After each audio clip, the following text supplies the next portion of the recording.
ജീവിതത്തിൻ്റെ ശൂന്യത മാറാൻ കൊതിക്കുന്നവരാണ് എക്കാലത്തും ദൈവമക്കൾ.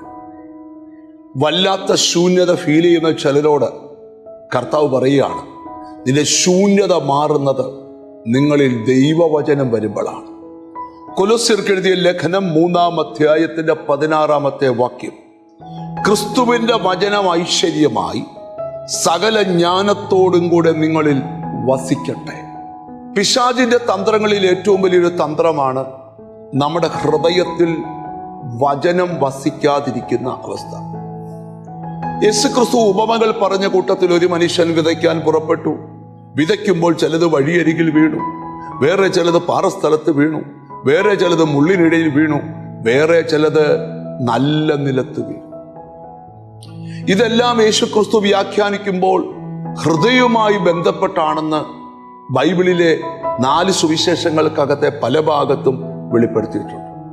അതിലൊരു ഭാഗം ഇവിടെ വായിക്കുന്നേ, വചനം ഹൃദയത്തിൽ വിതയ്ക്കപ്പെട്ടാൽ അത് പെട്ടെന്ന് ശത്രു വന്ന് ഹൃദയത്തിൽ നിന്ന് എടുത്തുകൊണ്ട് പോകുന്ന അവസ്ഥ. ഒത്തിരി വചനം കേൾക്കുന്ന പല പ്രിയപ്പെട്ടവരുണ്ട്, പക്ഷെ അവരുടെ ഉള്ളെപ്പോഴും ശൂന്യമാണ്. കാരണം ദൈവം ഒരു വചനം ഒരു വ്യക്തിയിലേക്ക് അയക്കുമ്പോൾ ബൈബിൾ പറയുന്ന ഒരു കാര്യം ശ്രദ്ധിക്കണം, എൻ്റെ വായിൽ നിന്ന് പുറപ്പെടുന്നത് എൻ്റെ വചനമായിരിക്കും. അത് വെറുതെ എൻ്റെ അടുക്കൽ മടങ്ങി വരത്തില്ല, ഞാൻ അയച്ച കാര്യം ആ വചനം സാധിപ്പിക്കും.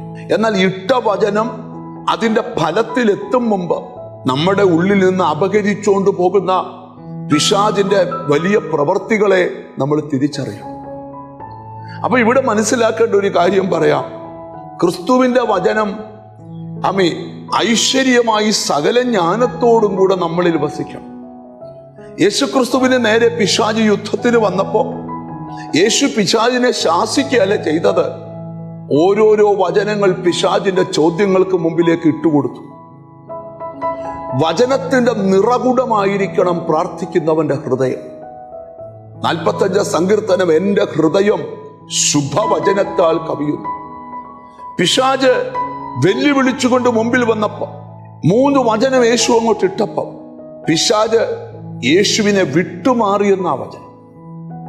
ഞാൻ ഇന്ന് വചനം കേൾക്കുന്ന ചിലരോട് പറയാം, നിങ്ങളുടെ ഉള്ളിൽ ശത്രുവിനെ എതിർക്കുന്ന വജ്രായുധമാണ് ദൈവം തന്നിരിക്കുന്ന വചനം. നമുക്കിങ്ങനെ വിശ്വസിക്കാം, ശത്രുവിന് നേരെ നമ്മൾ അഴിച്ചുവിടുന്ന ഏറ്റവും വലിയ ആയുധമാണ് ദൈവവചനം. അതുകൊണ്ട് ആ വചനം സകല ഐശ്വര്യത്തോടും നമ്മുടെ ഉള്ളിൽ വസിക്കണം. ശൂന്യാവസ്ഥകൾ മാറണം. കണ്ണുകളെ അടച്ച് പ്രാർത്ഥിക്കാം. കാരുണ്യവാനായ ദൈവമേ, സ്വർഗസ്ഥ പിതാവേ, എന്നോട് ചേർന്ന് പ്രാർത്ഥിക്കുന്ന മക്കൾക്ക് വേണ്ടി പ്രാർത്ഥിക്കുക. കർത്താവേ, ദൈവത്തിന്റെ അദൃശ്യകരം നിന്റെ മക്കളുടെ മേൽ നീട്ടണം. ദൈവത്തിന് സ്തോത്രം. അവരുടെ ഹൃദയത്തിന്റെ ശൂന്യാവസ്ഥ മാറണം. അവരുടെ ഉള്ള വചനം കൊണ്ട് നിറയണം. നിന്റെ നാമം ചൊല്ലി പിതാവിന്റെയും പുത്രന്റെയും പരിശുദ്ധാത്മാവിന്റെ നാമത്തിൽ അവരെ അനുഗ്രഹിച്ച് പ്രാർത്ഥിക്കും. അവർ അനുഗ്രഹമാകട്ടെ, യേശുക്രിസ്തുവിൻ നാമത്തിൽ തന്നെ. ആമേൻ. നിങ്ങളുടെ ഹൃദയം സകല വചനത്തിന്റെ ശക്തി കൊണ്ട് നിറയട്ടെ. God bless you.